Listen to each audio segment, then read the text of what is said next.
혹시 제가 먼저 좀 여쭤볼게요. 우리 아이가 혹시 아파서 지금까지 키우시면서 아파서 병원에 갔던 적이 있나요? 건강 상태는 좀 어떤가요? 그러면 혹시 우리 아이가 다른 강아지들 만나서 어떻게 노나요? 왜 그렇게 아이가 짖기만 하는 애가 됐는지를 그러면은 사실은 아빠 지금까지는 뭐 하셨어요? 아이한테 친한 친구도 안 만들어주시고? 그러니까 문제가 있거나 뭘 힘들게 하는 반려견에게는 꼭 문제 있는 보호자들이 있어요.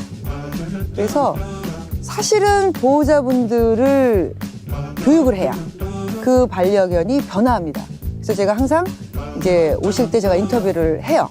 엄마 아빠 인터뷰를 하는데 가장 우선시되는 건 엄마 아빠가 어떤 습관이나 행동이 변하셔야 우리 반려견도 변할 수 있다는 사실을 강조합니다. 이제 처음에 와서 인터뷰를 하는 이유는 이 아이가 갖고 있는 문제의 정도를 파악하기 위해서 인터뷰를 하고요. 그 정도에 따라서 이제 꾸준하게 몇 개월이 걸릴 겁니다. 혹은 제가 또 숙제를 드려요. 숙제를 드리면 그 숙제를 해갖고 오셔야 돼요. 그래서 안 하시죠? 저는 그냥 냉정히 가세요 그래요. 왜? 희망이 없어요. 보호자가 바뀌지 않으면 반려견은 절대 바뀌지 않습니다.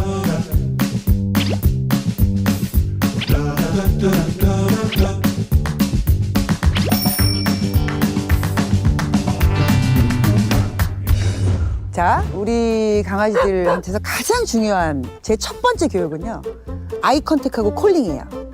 자, 아이 컨택이라고 하는 것은 나랑 눈을 마주치는 거예요. 근데 콜링, 내가 그 친구의 이름을 부르면 엄마를 혹은 보호자를 쳐다보면서 부름에 가는 거죠. 이것이 가장 기본적인 교육이에요. 그래서 이것이 안 된 아이들은 말을 안 들어요. 까빠. 자, 이름 부르면 저한테 와야 돼요. 그죠? 옳지. 와서 오시면 칭찬을 해주시는 거예요. 잘했어. 카파 앉아. 옳지. 잘했어. 자, 멜룽. 옳지. 앉아. 그렇지. 아이, 잘했어. 충분히 칭찬과 보상을 해주세요. 아이, 잘했어. 자, 아이, 잘했어. 이 친구들은 지금 너무 교육이 잘 됐어. 자, 카파. 이쪽으로 와. 옳지. 아이, 잘했어. 앉아. 그렇지. 아이, 잘했어. 멜룽. 대원이 잘했어. 옳지. 자, 멜룽이 잘했어. 처음에 당연히 부르면 안 와요. 처음엔 어떻게 되냐면 그냥 카파. 고개만 돌리면 칭찬하세요. 대원? 자기래요. 아우, 잘했어. 그래서 이름을 불러서 자기를, 엄마를 쳐다보면 무조건 옳지. 칭찬해주세요. 그때 보상도 해주시고요. 그게 가장 기본입니다. 당연히 됩니다. 5살, 6살, 7살, 8살 우리 아이들도 이름에 반응하는 교육을 시켜보면요, 안 되는 개는 없어요. 엄마가 안 할 뿐이에요. 이제 또 이렇게 조그만한 이렇게 초소형견이나 소형견을 키우시는 엄마 아빠께 꼭 드리고 싶은 당부의 말입니다. 자, 아기가 너무 귀엽잖아요. 저도 맨날 이렇게 안고 싶어요. 근데 이제 맨날 이렇게 안아서만 키우시면 아이들이 이제 나중에 이래요. 내가 안고 있는데 옆에 다른 사람이나 다른 개가 왔을 때 우리 애가 앙 하고 물었대요. 그러면서 은근히 그걸 즐기셔. 그거 즐기시면 안 돼요. 자, 이 친구들을 자꾸 내가 이렇게 안아 버릇하면 엄마 무릎이나 엄마하고 나하고의 이 공간을 자기 영역으로 인식합니다. 그래서 자기 영역에 다른 개들이나 다른 사람이 손을 대거나 그러면 바로 앙 하는 거예요. 우리 애가 아무리 조그맣고 귀엽지만 다른 개나 사람을 무는 개로 키우시면 안 돼요. 그래서 정말 당부의 말씀, 너무 귀여워서 안아주고 싶으시지만 내려놓으세요. 이것이 이 아이들을 훨씬 더 나중에 사회성 좋은 아이들로 키우시는 방법입니다. 지금 반려견들이 아파트나 이런 미끄러운 바닥에서 많이 살거든요. 그래서 진짜 안타까운 것은 원래 반려견들의 관절 질환은 사실 선천적인 이유도 있어요. 선천적인 이유도 있지만 대부분이 후천적인 이유들이 많아졌어요, 최근에. 왜? 미끄러운 바닥에서 지금 예를 들어서 아이들이 다리를 이렇게 올려요. 올리면 엄마들이 아우 이뻐 이래요. 이게 우리 아이들 다리 미끄러운 바닥에서 이제 체중이 실리니까 뒷다리가 휘어버려요. 근데 이거를 매일매일 하루에 여러 번씩 1년이 지나면 버틸 다리가 없어요. 그래서 가장 위험한 자세가 앞다리를 올리게 한다거나 혹은 조그만 아이들 같은 경우는 이렇게 쿵쿵 뛰는 거를 좋다 그래요, 엄마들이. 이쁘다고. 그 자체가 반복이 되고 오래 지속이 되면 무조건 뒷다리 나가요.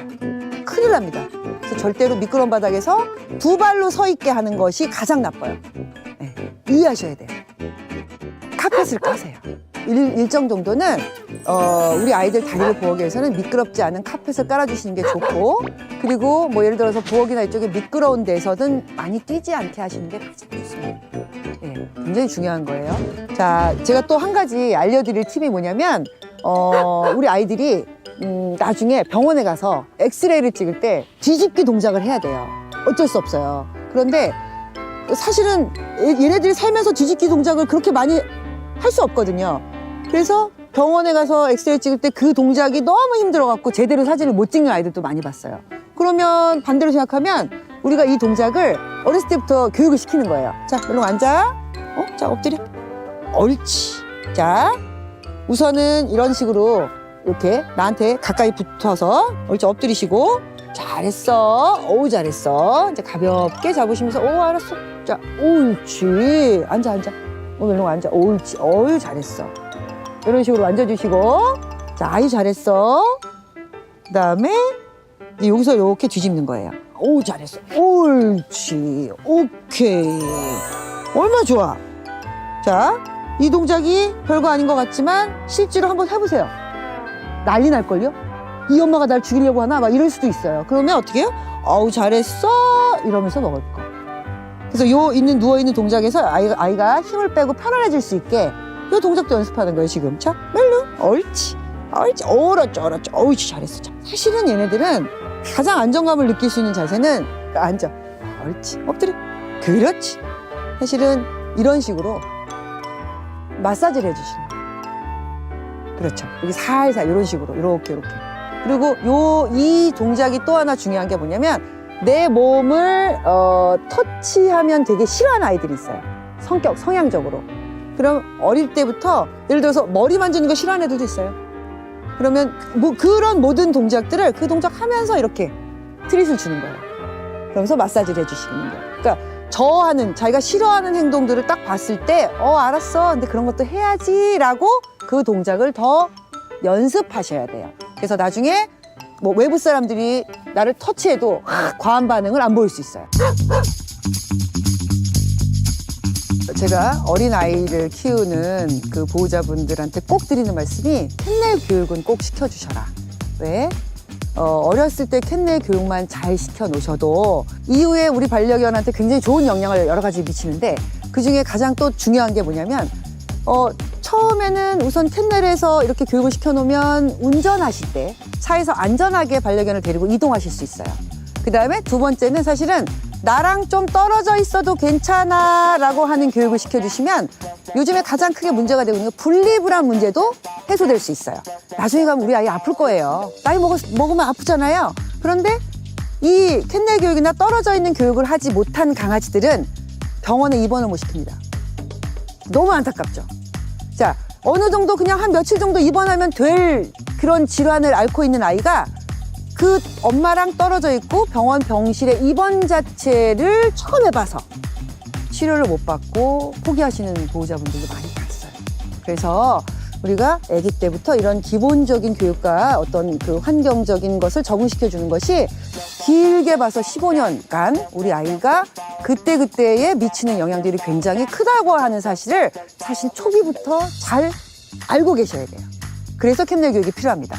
우선은 자, 캔넬에 익숙해지도록 교육을 하셔야 돼요. 자, 멜룸, 에이, 일로 와. 옳지. 자, 저라면 사실은 이 캔넬이 있는데요. 뭐 이런 식으로 이렇게 너무 잘 들어가니까 나와, 멜룸 나와. 옳지. 사실은 이 주변에 저희는 처음 그래요. 요 안에서 자, 들어가. 옳지. 자, 맛있는 거 먼저 들어가요. 그다음 또 나와. 멜룸. 옳지, 나와. 그렇지. 아이, 잘했어요. 옳지. 자, 또 멜룸. 자, 들어가. 오, 대훈이도 들어갈 거예요? 같이 들어가면 어떡해요? 나오세요. 자, 이런 식으로 친숙하게 시키는 거예요. 자, 대원, 헤이, 들어가. 옳지. 그리고 살짝 닫아주시고. 자, 멜룸 여기 들어갈까? 자, 들어가. 옳지. 자, 잘했어요. 오케이. 자, 간단하게 보여드렸지만 이런 식으로 캔넬에 익숙하게 교육시켜주시는 게 가장 중요해요. 자, 짧게 하는 거예요. 짧게. 처음에는 예를 들어서 이렇게 받고 여기서도 계속 이제 트릿을 줍니다. 먹을 거 주거나 그 다음에 요걸 짧게 30초. 이따가 다시 나와요. 그러니까 이 안에 이 아이가 뭐 갇히고 이런 것이 아니라, 그리고 또 하나가 엄마 아빠들이 그런데 가다 놓으면 불쌍하잖아요, 이런 분들 많이 계세요. 안 그래요. 왜? 우리 아이들은 사실은 늑대우선이에요. 늑대우선들이 뭐예요? 불을 파고 들어가서 자기가 어떤 공간에 있을 때 안정감을 느끼는 성향들이 있는 거죠. 요런 캔넬을 자기의 안전한 굴로 인식시켜주는 거예요. 기분 좋고, 그 다음에 안전하게. 그래서 그렇게 짧게 해주시는 거예요. 잠깐 들어갔죠? 다시 나와? 어이, 잘했어. 옳지. 또 놀다가 별로 아주 대원 들어갈래? 그 좁은데? 들어갈 수 있어? 들어가 봐.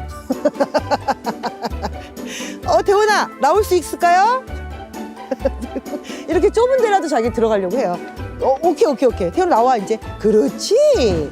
우리 반려견이 어디 갖다 맡기면 애가 갑자기 싹 바뀌어. 막 기계 무슨 내부 무슨 뭐 부품을 바꾸듯이 뭐가 바뀌어서 올 거다라고 기대하시는 분들이 있어요. 절대 그렇게 안 됩니다.